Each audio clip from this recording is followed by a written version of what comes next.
कहानी की शुरुआत में हम एक लड़की को देखते हैं जो एक ताबूत के अंदर कैद होती है और दम घुटने की वजह से वह किसी तरह से बाहर निकलने की कोशिश कर रही होती है। यह ताबूत एक मुर्दा घर के अंदर होता है और जब मुर्दा घर का ऑनर अचानक से ताबूत को हिलता हुआ देखता है तो वह बुरी तरह से डर जाता है और अपनी जान बचाकर वहां से भाग जाता है। अब वह लड़की किसी तरह बहुत मुश्किल से ताबूत से बाहर निकल जाती है और मुर्दा घर से बाहर निकलने के लिए दरवाजे के पास आ जाती है, लेकिन दरवाजा बंद होने की वजह से वह काफी ज्यादा परेशान हो जाती है। इसके बाद वह पास के रूम में जाती हैं, जहां पर टेलीफोन से वह पुलिस को कॉल करती हैं और अपने बारे में बताती हैं कि किस प्रकार किसी ने उसे जिंदा ही एक ताबूत के अंदर कैद कर दिया और अब वह एक बिल्डिंग के अंदर फंसी हुई है। उस लड़की की बात सुनकर पुलिस ऑफिसर उसका लोकेशन पूछता है, लेकिन उस लड़की को कुछ भी पता नहीं होता है कि वह इस समय कहां पर है। दरअसल उस लड़की की याददाश्त चली गई होती है। तभी उस लड़की को कमरे में एक डेड बॉडी दिखाई देती है, जिसे देखकर वह डर जाती है और टेलीफोन को लेकर डेड बॉडी की तरफ बढ़ने लगती है। आगे बढ़ने पर टेलीफोन का वायर टूट जाता है और जब वह डेड बॉडी के पास पहुंचती है तो वह उसे देखकर बुरी तरह से डर जाती है। इसके बाद वह लड़की टेलीफोन की मदद से एक बार फिर से पुलिस से कांटेक्ट करने की कोशिश करती है, लेकिन टेलीफोन का वायर टूटने की वजह से पुलिस से कांटेक्ट नहीं हो पाता है। अब उस लड़की को बिल्डिंग से बाहर किसी की आवाज सुनाई देती है और जब वह दरवाजे के पास जाती है तो वहां पर मुर्दा घर का ऑनर होता है, जो कुछ देर पहले ताबूत को हिलता हुआ देखकर डर कर भाग गया था। लेकिन अब जब वह एक अंदर जिंदा लड़के को देखता है तो वह दरवाजा खोलकर उसे बाहर निकालने की कोशिश करने लगता है, लेकिन तभी वहां पर एक नकाबपोश आ जाता है जो मुर्दा घर के ऑनर पर हमला करके उसे बहुत ही बुरी तरह से मार देता है। इसके बाद वह लड़की तेजी से दरवाजे को खोलती है, जिसकी वजह से दरवाजा बाहर खड़े नकाबपोश से टकरा जाता है। इस मौके का फायदा उठाकर वह लड़की वहां से भागने लगती है और जल्दी हाईवे पर पहुंच जाती है, जहां पर वह कार से आ रहे एक आदमी से लिफ्ट मांगती है। इस आदमी का नाम जैक होता है और जैक उस लड़की को अपनी कार में बिठा लेता है। वो लड़की जय को पुलिस स्टेशन चलने को कहती है, लेकिन जैक उस लड़की को समझाता है कि हम इस समय पुलिस स्टेशन नहीं जा सकते क्योंकि पुलिस स्टेशन वहां से काफी दूर होता है। जैक उस लड़की को अपने घर ले आता है, जहां पर वह अपनी वाइफ सिंडी के साथ रहता है। सिंडी जैक के साथ उस लड़की को देखकर पूरी तरह से हैरान हो जाती है और उसे लगता है कि वह लड़की एक चोर है जो जैक को फंसाना चाहती है। जैक सिंडी को समझाता है कि हमें किसी के बारे में जाने बिना उसके लिए ऐसी राय नहीं बनानी चाहिए। अब सिंडी जब उस लड़की से बात करने की कोशिश करती है तो उस लड़की को अपने बारे में कुछ भी याद नहीं होता है, यहां तक कि उसे अपना नाम भी याद नहीं आता है, जिससे सिंडी पूरी तरह से हैरान होती है। वह लड़की सिंडी से पुलिस को कॉल करने के लिए कहती है, लेकिन सिंडी का टेलीफोन खराब हो गया था, जिसकी वजह से यह लोग पुलिस को कॉल नहीं कर पाते हैं। लेकिन सिंडी उस लड़की को विश्वास दिलाती है कि वह चिंता ना करें, वह सुबह होते ही उसे पुलिस स्टेशन ले जाएगी। अब जैक जब अपनी वाइफ सिंडी के साथ बैठकर बातें कर रहा होता है कि तभी उसे उस लड़की के चिल्लाने की आवाज सुनाई देती है और जब जैक उस लड़की के पास आकर उसके सर में लगे चोट के निशान को देखता है तो समझ जाता है कि चोट लगने की वजह से ही उस लड़की को अपने बारे में कुछ भी याद नहीं आ रहा है। इसके बाद जैक उस लड़की को अपने लिए एक प्यारा सा नाम चुनने को कहता है, जिस पर वह लड़की अपना नाम प्रिंस चुनती है। इसके बाद जैक वापस से अपने बेडरूम की तरफ जाने लगता है, लेकिन जब वह दरवाजे के पास पहुंचता है तो देखता है कि दरवाजा अंदर से बंद होता है, जिससे जैक पूरी तरह से डर जाता है और दरवाजा तोड़कर अंदर चला आता है। कमरे के अंदर आने के बाद वह खिड़की से देखता है कि बाहर खड़ा नकाबपोश सिंडी को मारने की कोशिश कर रहा है। यह देखकर जैक जल्दी से प्रिंस के साथ घर से बाहर आता है और नकाबपोश से सिंडी को छोड़ने के लिए कहता है और बदले में खुद को मारने के लिए कहता है, लेकिन नकाबपोश सिंडी के बदले में प्रिंस को मांगता है, लेकिन जैक ऐसा करने से साफ साफ मना कर देता है। इसके बाद नकाबपोश बड़ी ही बेरहमी से सिंडी को मार देता है। सिंडी की मौत से जैक पूरी तरह से टूट जाता है, लेकिन जब नकाबपोश जैक को मारने के लिए उसकी तरफ बढ़ता है तो जैक नकाबपोश को धक्का देकर नीचे गिरा देता है और प्रिंस के साथ गाड़ी में बैठकर वहां से निकल जाता है। अगले सीन में हम जॉनी को देखते हैं, जो कार में अपनी गर्लफ्रेंड के साथ बैठकर जैक पर नजर रख रहा होता है।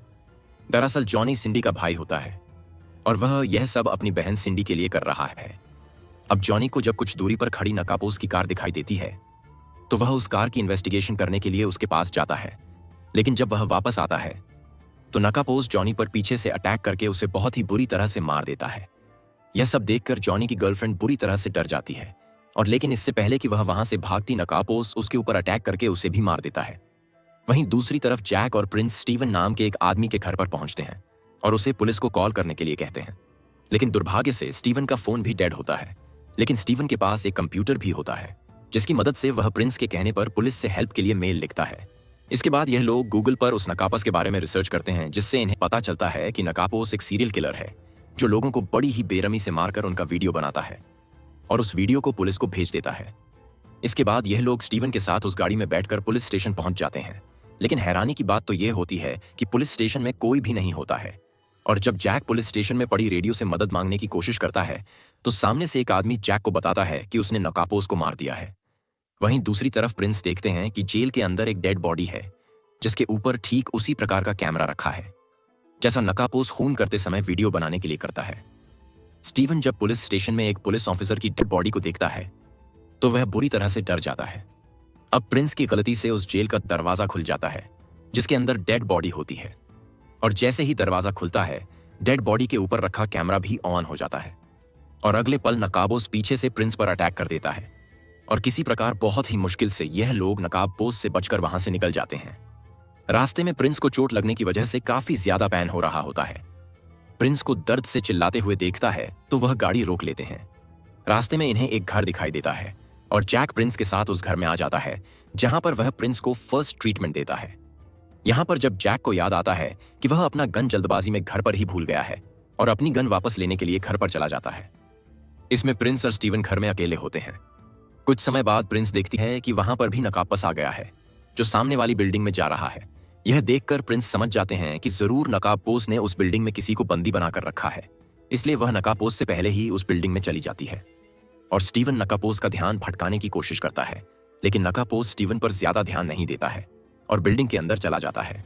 वहीं दूसरी तरफ प्रिंस को बिल्डिंग के अंदर एक लेडी दिखाई देती है जिसे नकाबपोश ने बांध कर रखा होता है कि तभी वहां पर नकाबपोश भी आ जाता है, जिसे देखकर प्रिंस बुरी तरह से डर जाती है और अपनी जान बचाकर वहां से भागने लगती है। अब नकाबपोश उस लड़की को बहुत ही बुरी तरह से मारता है, जिसके बाद वह प्रिंस को ढूंढता हुआ उसके पास आ जाता है और प्रिंस को बेहोशी का इंजेक्शन लगाकर उसे बेहोश कर देता है। इसके बाद नकाबपोश प्रिंस को एक ताबूत में लिटाकर उसके अंदर एक कैमरा फिट कर देता है। लेकिन इससे पहले कि वह प्रिंस को मारता वहां पर जैक भी आ जाता है जो नकाबपोश पर अटैक कर उसे घायल कर देता है। जिसके बाद जैक और स्टीवन मिलकर वहां पर पड़े सभी ताबूतों में प्रिंस को ढूंढने लगते हैं और कुछ समय की मेहनत के बाद फाइनली इन्हें प्रिंस मिल जाती है जो कि अभी जिंदा होती है।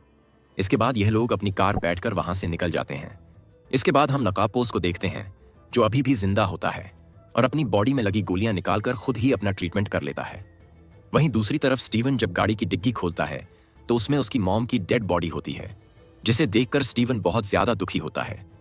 स्टीवन को शांत कराता है, जिसके बाद वो दोनों मिलकर स्टीवन की मॉम की डेड बॉडी को घर के अंदर ले जाते हैं। जैक और स्टीवन के वहां से जाने के बाद प्रिंस कार लेकर वहां से भाग जाती है क्योंकि उसको लगता है कि ऐसा करने से वह सुरक्षित रहेगी। रास्ते में जब प्रिंस को एक शॉप दिखाई देती है तो वह कुछ खाने पीने के लिए कार से बाहर निकलने की कोशिश करती है, लेकिन अचानक से कार अंदर से लॉक हो जाती है और अब प्रिंस कार के अंदर फंस चुकी थी। कुछ समय बाद वहां पर नकाबपोश भी आ जाता है जो प्रिंस को तड़पा तड़पा कर मारना चाहता है और प्रिंस का वीडियो रिकॉर्ड करना चाहता है, लेकिन नकाबपोश के कैमरे का टेप खत्म हो जाने की वजह से वह ऐसा नहीं कर पाता है और प्रिंस को शॉप के अंदर से टेप लाने के लिए भेजता है। प्रिंस के वहां से जाने से पहले नकाबपोश प्रिंस को धमकी देता है कि अगर उसने भागने की कोशिश की तो प्रिंस के साथ ही शॉप के सारे वर्कर्स को भी मार देगा। अब प्रिंस कैमरा टेप लेने के लिए शॉप के अंदर आ जाती है, लेकिन शॉप ओनर को पता चल जाता है कि प्रिंस मुसीबत में है और वह अपनी गन लेकर शॉप से बाहर आ जाता है। हालांकि प्रिंस शॉप ओनर को ऐसा करने से मना करती है। बाहर आकर शॉप ओनर नकाबपोश को वहां से जाने के लिए कहता है, लेकिन नकाबपोश शॉप ओनर की गन से उसी को मार देता है। इस समय प्रिंस एक शॉप वर्कर के साथ शॉप के अंदर होती हैं और इस समय वह दोनों काफी ज्यादा डरे हुए होते हैं। अब यहां पर जैक और स्टीवन भी आ जाते हैं जो शॉप वर्कर से दरवाजा खोलने के लिए कहते हैं और अब वह दोनों ही शॉप के अंदर आ जाते हैं। स्टीवन अपने साथ नकाबपोश का बैग भी चुरा कर लाया होता है और वह नकाबपोश के बैग में रखी एक ग्लू की बोतल को एक केमिकल से एक्सचेंज कर देता है। अब अचानक से शॉप की लाइट चली जाती है और जब स्टीवन लाइट ठीक करने के लिए जाता है तो नकाबपोश उसके ऊपर अटैक करके उसके कान में एक केमिकल डालने लगता है, जिसकी वजह से स्टीवन का सर फट जाता है। यह सब देखकर जैक और प्रिंस पूरी तरह से डर जाते हैं। जैक प्रिंस को अपनी जान बचाकर वहां से भागने के लिए कहता है और खुद नकाबपोश को रोकने का डिसाइड करता है, लेकिन प्रिंस जैक को अकेला छोड़कर वहां से जाने से साफ मना कर देती है। अब जैक नकाबपोश पर अटैक कर देता है, लेकिन वह नकाबपोश के सामने ज्यादा देर तक नहीं टिक पाता है और नकाबपोश जैक को मार देता है। प्रिंस ये सब देखकर पूरी तरह से डर जाती है और अपनी जान बचाने के लिए एक फ्रिज के अंदर छिप जाती है। नकाबपोश जल्दी ही प्रिंस को ढूंढ लेता है और वह उसे एक वीडियो दिखाता है, जिसे देखने पर प्रिंस को पता चलता है कि पहले वह एक प्रोस्टिट्यूट का काम करती थी और एक दिन जब वह नकाबपोश के बुलाने पर होटल में गई तो नकाबपोश ने उसके ऊपर अटैक करके उसे बेहोश कर दिया और मुर्दा घर ले जाकर उसे जिंदा ही ताबूत के अंदर बंद कर दिया। प्रिंस अपनी सच्चाई जानकर बहुत दुखी होती है और अब नकापोस प्रिंस को मारने के लिए फ्रिज को तोड़ना शुरू कर देता है। लेकिन इसी दौरान नकापोस का आइकॉनिक मास्क उसके चेहरे से उतर जाता है, जिसके बाद वह ग्लू की मदद से उसे अपने चेहरे से चिपकाने की कोशिश करता है। लेकिन क्योंकि पहले ही स्टीवन ने ग्लू को एक केमिकल में एक्सचेंज कर दिया होता है, इसलिए जैसे ही नकापस उस केमिकल को अपने चेहरे पर लगाता है, उसे तेज दर्द होना शुरू हो जाता है और जल्दी उसकी मौत हो जाती है। यह देखकर प्रिंस बहुत ज्यादा खुश होती है क्योंकि अब उसकी जान बच गई है, जिसके बाद वह शॉप वर्कर के साथ गाड़ी में बैठकर वहां से निकल जाती हैं। और इसी के साथ यह मूवी यहीं पर एंड हो जाती है। तो दोस्तों, आपको यह कहानी कैसी लगी नीचे कमेंट करके जरूर बताएं। और अगर आप